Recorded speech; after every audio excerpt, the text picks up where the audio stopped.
Hey everyone, this is Andge with another War and Glory recap. As you can see, another victory for us.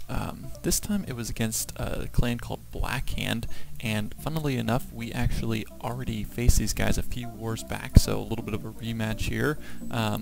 We're hoping to see if maybe they learned a few things from us, but they didn't do too great on our bases. They even had some Town Hall 8s down here that they didn't get 3-starred, so...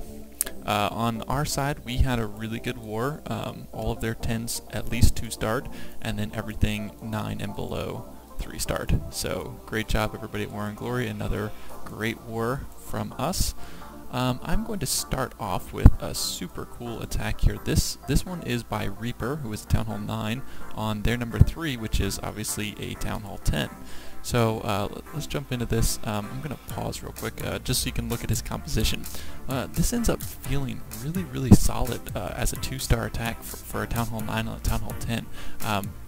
As you can see, he's got these 5 healers, and he's got these 2 ADs that are sort of exposed. So what he's going for is sort of a queen walk, and then he's got these level 4 dragons, 7 of them, that he's going to push right into that core to take out the Town Hall. So he gets enough percentage with this queen walk, and then gets the Town Hall with the dragons, and obviously picks up those ADs along the way. So let's watch how he does it. I'm going to fast forward through the queen walk section of it. He's not really worried about time, because he's got 3 minutes, and you know, with the 2-star attack, you're not really nearly as worried about running out of time.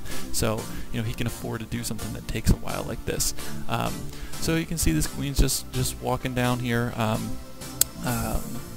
You're going to see something else that he does really interesting. He's got these 5 minions. He uses these on some of the trash buildings down here just to speed the queen walk along. Because, you know, like I said, he's not super worried about time, but it's always in the back of your head, you know, it'd be a shame to run out of time. So this queen goes ahead. He loses 1 healer before that AD goes down. Not a big deal. You know, this queen's not taking a ton of damage. As soon as she's only tanking from 1 tower, she gets filled back up again by those healers. Drops his king, you know, doesn't need him, just cleaning up trash buildings to speed this queen walk along. Now this expo is locked onto some of these healers. Once again, not a big deal. It takes out that last AD and it's done. So he uses this expo as an anchor here for these dragons, pushes them all in, rage right on top of them, a Tesla pops there, and then boom, they push all towards the core right there.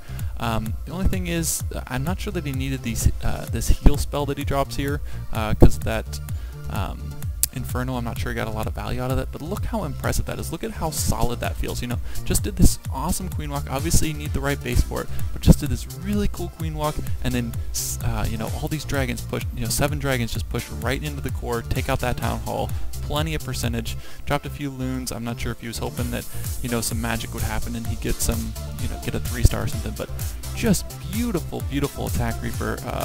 He did another one of these too, on their number 2, and he got a high, you know, 60-something% 1-star, just a few shots away on those dragons from that Town Hall. So, you know, something that he can definitely keep working on, and has a lot of application, I think. You know, it's not like this is this anti-3-star base that's really easy to grab the 2 on. That's, you know, that's an anti-2-star base that he's coming in there and trashing as a Town Hall 9. So really cool stuff. Alright, moving on. The next one I've got here is by Vincent, and now this is his 3rd war in a row that he has 3-starred his first assignment, so awesome job, Vincent. Take a look at this base. It's kind of weird how he's upgraded this. I don't know why people choose to rush bases in this way. He's got level 4 ADs, but he's built Inferno towers already in the 3rd expo, so kind of weird there, but Vincent just comes in here and analyzes that and comes up with a great strategy to 3-star this. So you can see it's a shattered LaLoon, so he's pushing in with his kill squad here, looking to take out 2 ADs. Anything else is just bonus on top of that, and then he's going to start him with the LaLoon part of his attack. So nice rage spell over his jump there. He's got this freeze in the bag that he's going to use on these Infernos. Not too worried about them. They're level 1. So with that freeze, he'll do really well against those. Drops a nice rage there just to push all of his balloons in there faster and to get those hounds to be able to tank for even longer. And then you can see this queen's kind of taking a walk up here at the top, but not a big deal. And then just keeps moving around the base, just targeted balloons as these hounds come up. these loons in the core down here, take out that first Inferno tower. He's still got that freeze that he's being nice and patient on. He didn't need it for that first section. He was pushing in nice and strong, and then drops it there. Grabs a sweeper, grabs an Inferno, grabs an Expo, grabs a Tesla. Really, really high value.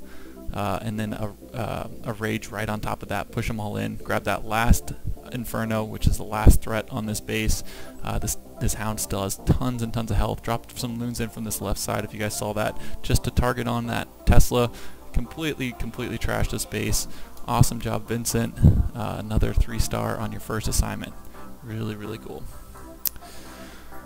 Alright, we're going to fast forward and move right along. I'm not going to spend a ton of time on this war. Their bases were not super great. We had their top Town Hall 9 got 3-starred quite a few times, and I am actually going to show my attack on it. It was the first one, and I thought it was an interesting thing to show about hog pathing. So as you can see, this is not a great base at all. It is really, really simple layout. And that opens up a lot of possibilities. It's got this queen that's super exposed, so I was wondering exactly how to hit this base. You can do a lot of different things with a queen that's so exposed. But in the end, I decided to come in with a normal shattered GoHo and kind of just take out this core section here, and then what I have left after that, if you think about the hog pathing, is I've got kind of a crescent shape. So you got these 3 heals, and you've got this crescent shape of defenses all around. So you can just heal, heal, heal, and just keep them under heals the entire time.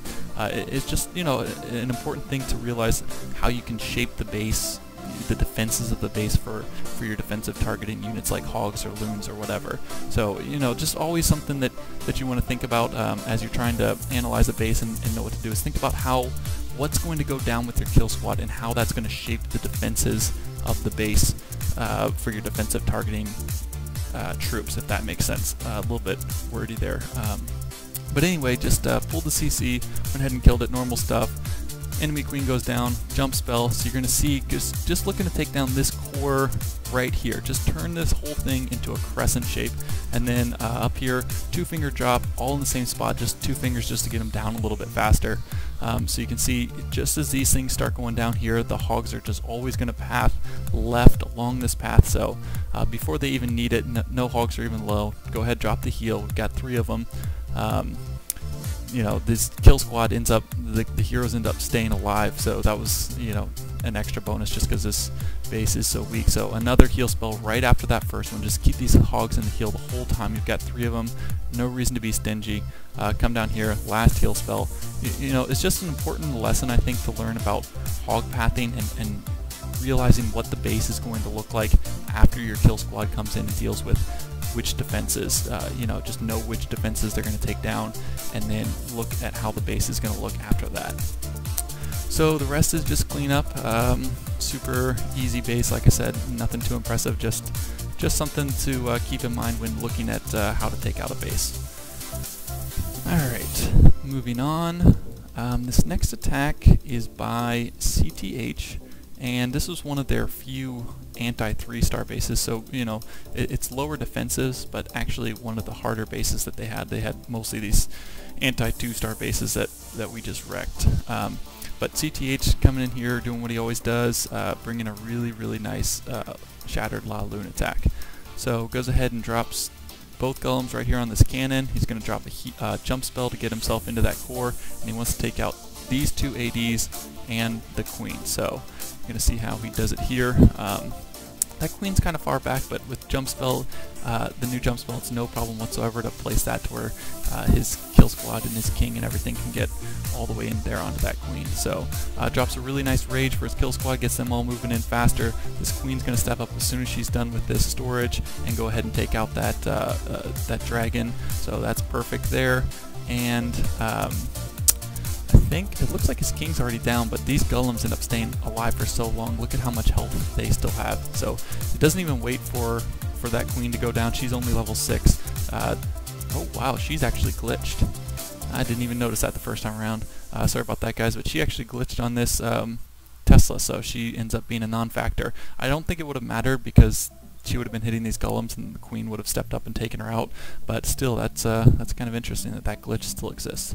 Anyway, what I really love, I'm not sure, I've been rambling a little bit, but what I really love about Cthaeh's LaLoon attacks is how patient he is. They just flow so well. He holds on to these loons for so long. It's really tempting to front load loons on a LaLoon attack just to get him out there to start doing damage, but they are so powerful that you don't need to drop them, front load them, just leave them on the back end. So he even hangs on to 2 loons at the end that he uses up for cleanup.